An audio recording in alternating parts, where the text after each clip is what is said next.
Sobat Kobras, selamat sore bersama saya Yanti Waila di podcast HSE Tangerang Raya. Dalam acara kali ini apa bayaran yang mau kita bahas?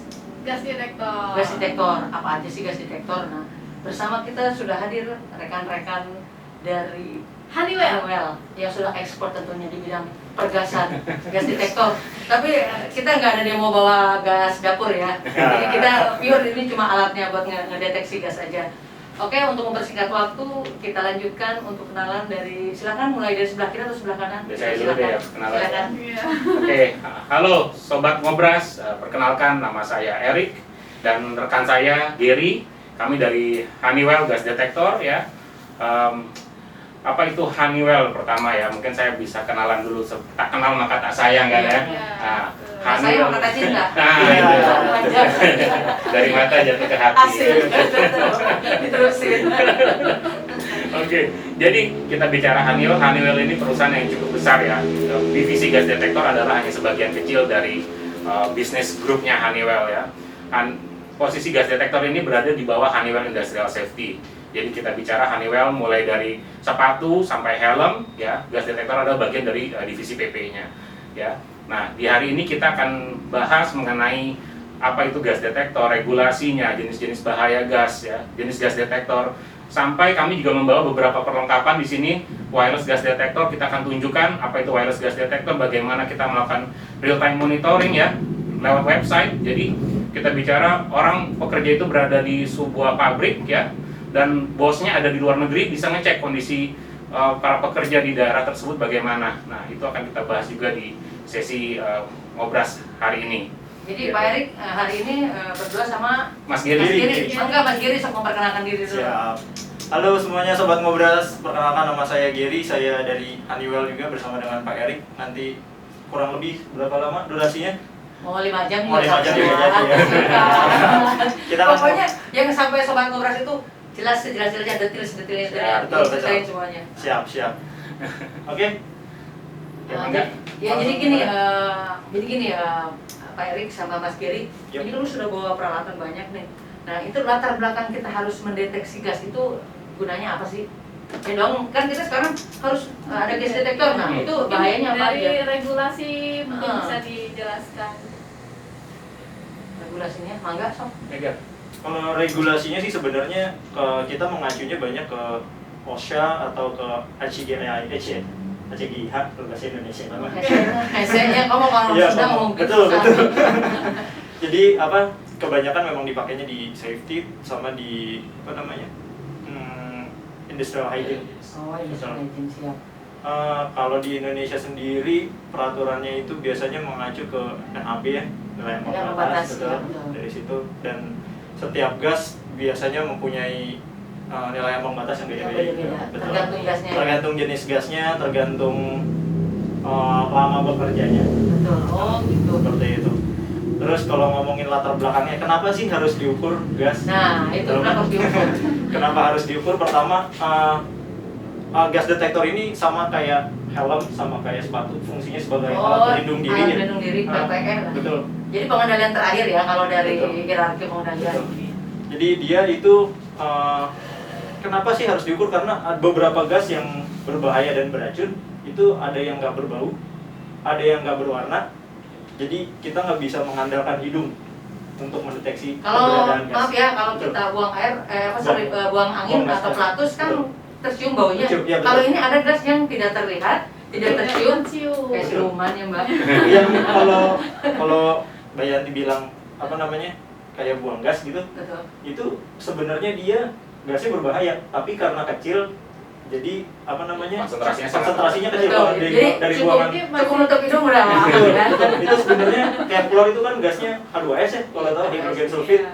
Itu kalau di range kecil emang berbau, sebenarnya sifatnya dia berbau, tapi kalau pas di gede, di konsentrasi besar itu malah merusak indera penciuman gitu. Jadi makanya saking kita nggak bisa mengandalkan hidung untuk mengukur gas-gas ini. Makanya, gitu. Makanya diciptakanlah gas detektor itu. betul sekali. Karena kalau penciuman, indera penciuman terbatas ya, Betul, Mas Gary. terbatas banget. Nah, Mas Gary, saya jadi setelah tadi kita ada regulasi, ada latar belakang ya diciptakannya gas detektor itu, saya ingin tahu nih kalau jenis-jenis gas detektor itu apa aja sih? Karena ini buat saya mungkin ini hal yang baru karena saya di manufaktur ya. Di manufaktur jarang sekali menggunakan yang ini nih. Contoh yang ini saya baru melihat, terus terang aja saya baru melihat ini.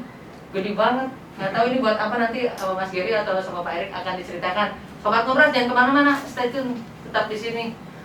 Sobat Ngobras, tadi kita sudah tahu jenis-jenisnya dan bahaya gasnya. Nah, untuk lebih detail, saya akan menanyakan lagi ke Pak Erik atau Mas Gary, jenis-jenis bahaya gas itu apa aja sih?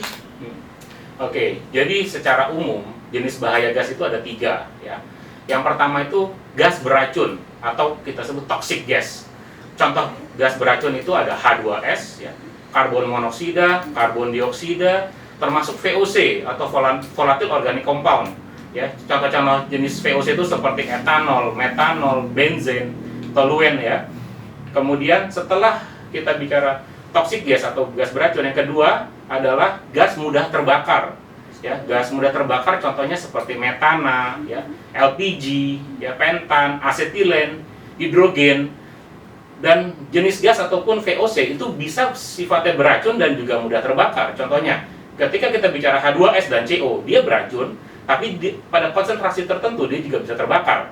Ya. Kemudian yang terakhir adalah aspisian. Apa itu aspisian? Aspisian adalah resiko kekurangan oksigen akibat displacement pada saat misalnya diproses, ada proses purging atau ada proses pemindahan gas dari yang tadinya ruangan tersebut tidak boleh ada oksigen dipindahkan oleh nitrogen ataupun argon. Jadi kondisi ruangan tersebut tidak ada oksigennya sama sekali, itu adalah kondisi di mana tidak ada oksigen, itu kita sebut aspisia atau resiko aspisia. Biasanya ya kalau kita beli tabung gas itu ada MSDS-nya. Di MSDS misalnya kita beli nitrogen atau argon. Ya pada saat kita buka MSDS-nya itu dia menyebutkan bahayanya simple aspisian. Artinya adalah bahwa gas tersebut bisa mendisplace atau menggantikan posisi oksigen di ruangan tersebut. Jadi dari yang ketiga tadi itu buat Sobat Ngobras sih, sebelum kita membeli gas atau yang sebelum untuk kita mengecek gas itu kita harus mengenali MSDS dulu. Berarti setiap bahayanya. Gas itu bahayanya. Betul. Karena di MSDS itu biasa ada penanggulangan untuk bahayanya. Betul. Nah, baru nanti kembali ke gas detektor itu. Berarti kan dari situ udah kelihatan ya Pak Erik, misalkan gas tadi ada 3 jenis ya, Pak Erik apa aja tadi? Tapi yang pertama, kalau nggak salah, nanti tolong dikoreksi ya, Mas Iya. Erik ya. Yang Siap. pertama gas beracun, yang kedua gas mudah terbakar, dan yang ketiga tadi yang Asphyxia. asphyxian. Asphyxian, kalau di kedokteran asphyxia yaitu benar kekurangan Oksigen. oksigen benar. Jadi otomatis saat orang itu masuk ke suatu tempat yang ada gas yang tadi nomor 3 itu langsung berarti bisa sesak napas ya, langsung Ya, simptomnya mungkin macam-macam. langsung pingsan kali ya. Betul. Simptomnya tergantung konsentrasi oksigennya di tempat itu. Oh, kayak model kalau misalkan kita membersihkan, ini gampang aja nih, saya nggak ngomong ke industri dulu. Misalkan kita membersihkan, kan suka ada tuh kayak bunker gitu ya, bunker Atau gorong-gorong gitu. gorong-gorong. Nah itu kan sering ditemui tuh sobat orang awam ya. Kalau sebelum kita masuk ke yang lebih spesifik, nah itu termasuknya itu masuknya ke asphyxian tadi ya. Selama di bawah itu beresiko tidak ada oksigen ya untuk orang bernafas secara normal, itu ada resiko asphyxia di situ. Berarti nanti detektornya Adalah oksigen detektor. Kayak Betul. contohnya kalau kayak orang yang gali sumur, Mas Erik. Nah, gali sumur tuh biasanya kan orang nggak tahu ya, apakah di dalam itu apakah ada gas beracun atau enggak. Nah, biasanya kalau orang-orang di kampung yang gali sumur udah langsung nyemplung, nggak tahu apa-apa, nggak tahu-tahu ada berita. Kalau sumur baru masih mending, ini sumur yang udah lama Betul. dipergunakan kembali, atau ada barang jatuh ke bawah, atau misalkan ada anak kecil kan nyemplung ke sumur tuh biasanya orang tuanya tuh turun, yang satu lemes di bawah, yang lain ikutan turun, ikutan lemes Ya, juga. betul. Padahal seharusnya itu diuji dulu atau dites dulu gasnya itu kandungannya seperti apa gitu ya. Kalau proses kayak gitu emang udah banyak terjadi, apalagi di yang kalau pengalaman saya sih banyak di oil and gas kayak Nah, gitu oil and kejadian. gas. Bukan nggak cuma di Indonesia, di luar negeri juga. Kalau cari di YouTube ada pernah yang kasus terbesarnya waktu itu ada di Aramco, kalau nggak salah ya, correct me kalau salah. Itu di Aramco yang meninggal itu kalau nggak salah 4 sampai 5 orang. Itu karena simple, dia masuk ke dalam pit mau ngebenerin tali, tapi dia nggak pakai work permit segala macam, padahal itu masuknya confined space kan ya harusnya. Nah, Dia main ini masuk work ke dalam. permit ini nanti akan kita bahas Nah, di work harusnya permit. prosedurnya seperti apa itu, Mas Erik atau Mas Gary? Prosedurnya.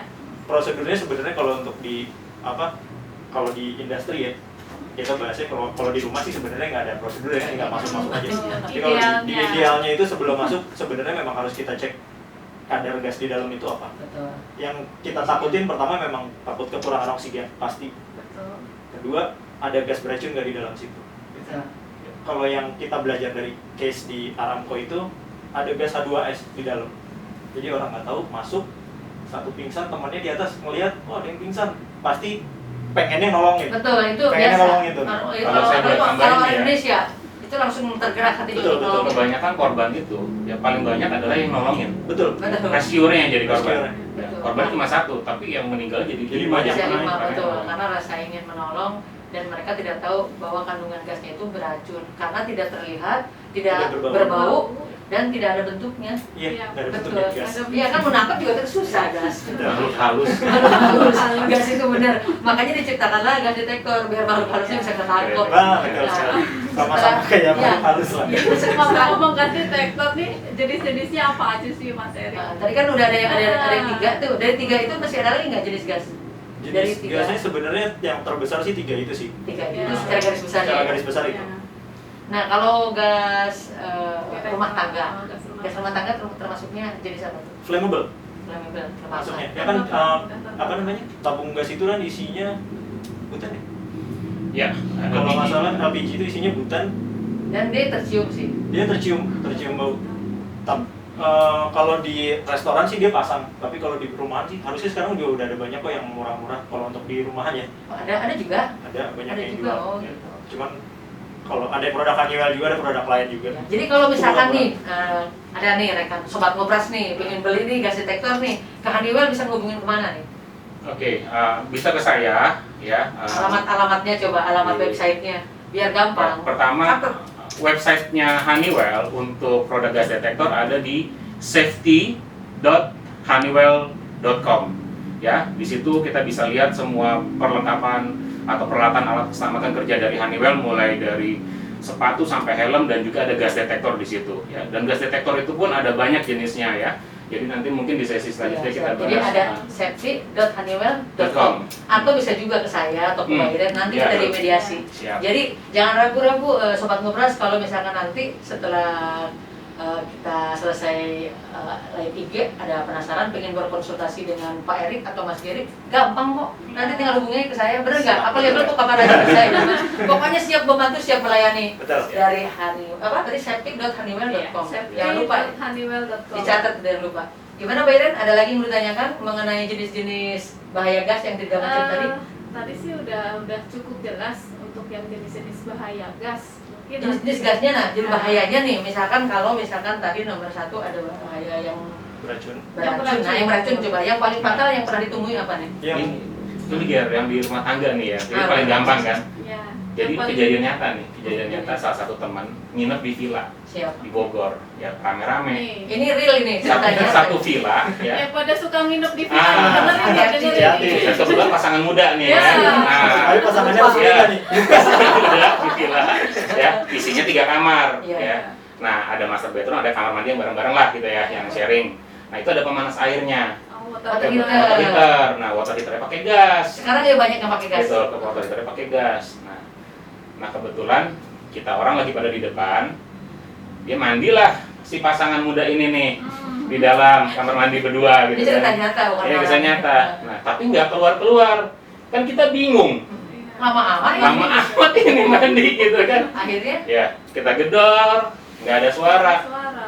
Mau nggak mau kan harus kita dobrak. Dobrak. Kita datang, mereka udah pingsan, lemas. Untungnya ya masih bisa kita selamatin, kita bawa keluar, kasih udara bebas. karena dia itu tadi Jadi aspiksia ya. Berarti kurang. ya, jadi sebenarnya akumulasi pembakaran itu kan membutuhkan oksigen. Ya, Betul. proses pembakaran itu oksigen dibakar menjadi CO2. Betul. Jadi kadar oksigennya habis, kadar CO2-nya mengumpul di ruangan kamar mandi itu membuat Racun. mereka jadi Racun. Akhirnya pingsan. Untuk ketahuan kalau enggak Nah, itu itu dia. rame-rame. Itu Ya. salah satu bukti nyata itu sobat ngobras. Jadi itu bukan ngarang-ngarang itu kejadian nyata dan Pak Erik pernah mengalaminya. Kalau yang tadi di perusahaan tuh tadi yang dari Amerika itu. Itu di Arab sih, Aramco. Saudi Aramco ya. Saudi. Itu dia ya kejadiannya simpel. Pertama di mana-mana kalau pekerjaan nanti kita akan bahas juga confined space kan ya. Betul. Ada confined space itu work permit-nya pasti berbeda. Betul, betul. Betul ya. Perizinannya agak lebih panjang. Kenapa? Memang harus diukur dulu. Betul. Dan ini dia jadi ceritanya dia sambil jalan ngelihat, oh nih ada yang mesti dipasang, copot sebentar. Kerjaannya paling kalau normal paling hitungannya cuma nggak sampai semenit lah, dia turun, cantolin talinya, naik lagi ke atas. Gitu kan. Ternyata pas dia turun nggak lama pingsan, loh, satu orang. Kemudian yang di atas itu ada temennya ngeliat, oh kenapa tuh pingsan? Turun nolongin. Nggak lama pingsan lagi. Di atas ada orang lagi, wah udah 2 pingsan, dia ikut turun lagi. Saya lupa ada 4 atau 5 orang. Yang terakhir baru nggak, oh jangan-jangan ada gas. Baru dia paling safety. Safety datang memang pas dicek kadar H2S-nya tinggi. Berarti itu kalau untuk menyelamatkan mereka berarti harus bawa oksigen. Harus pakai APD SCBA, Oh, support SCBA. engine 500. Oh, iya. Harus masuknya pakai itu. Nah, apa namanya? Tapi tetap harus diukur dulu.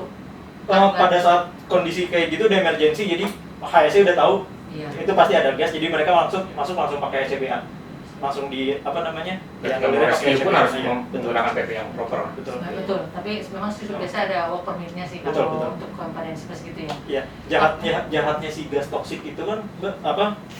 Dia ada yang berbau kayak H2S itu berbau, baunya bau telur busuk. Berarti kayak itu kayak Oh, balkon bentuk. kita buang angin. Karena sedikit jadi nggak beracun, kalau banyak beracun. Jadi canggihnya nih hidung manusia itu memang lebih apa namanya lebih sensitif dari untuk H2S ya. Untuk case H2S hidung manusia itu lebih sensitif. Dia bisa cium di 0,1 ppm. Oh iya, kalau untuk gas satuannya ppm, part per million atau part per billion yang lebih kecil lagi. Untuk H2S itu hidung manusia dia bisa mencium di 0,1. Itu udah bau. Tapi Berarti sensitif ya. betul. Tapi masalahnya di kadar 75 ppm hidung manusia dirusak. Oh itu karena Itu bahayanya. karena kalau Betul. jadi kalau dalam jumlah besar malah dirusak gitu Betul. kita. Kalau Rusak, dalam iya. dalam jumlah kecil malah tercium. Malah tercium. Nah, Oh, jadi makanya kita nggak bisa ngandelin masalah yang udah nyium, bau nih, terus hilang baunya. Itu kemungkinannya 2, bisa gasnya hilang atau gasnya makin tinggi. Konsentrasinya Nah, lebih tinggi. itu dia.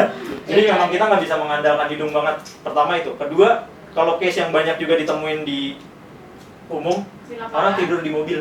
Nah, oh itu yang diancol, benar di Ancol. Itu gas yang ngebunuhnya itu karbon monoksida, CO. CO itu nama lainnya juga dikenal silent killer kan ya. Iya, Jadi betul. dia apa namanya neken si sel darah merahnya jadi nggak bisa terima oksigen, Oh, iya. jadi mati lemas. Betul. Gitu. Tapi Itu kebiasaan simpel. kalau kita tidur di rest area nih. Betul, harus dibuka kacanya. Harus dibuka kacanya biar ada oksigen Apalagi masuk. mobilnya ya. diesel. Kayak Oh, gitu. benar. Itu yang terdekatnya sih. Itu yang contoh yang paling gampang. kita Kalau temuin. ya kalau H2S kan berbau, kalau saya emang nggak ada baunya. Nggak ada baunya sama sekali. Ya, Silent atau killer. just aja. Pokoknya itu namanya siluman. Nggak Siluman. kelihatan. Siluman nggak kelihatan cuma sama deteksi doang, sama Betul. gas detektor.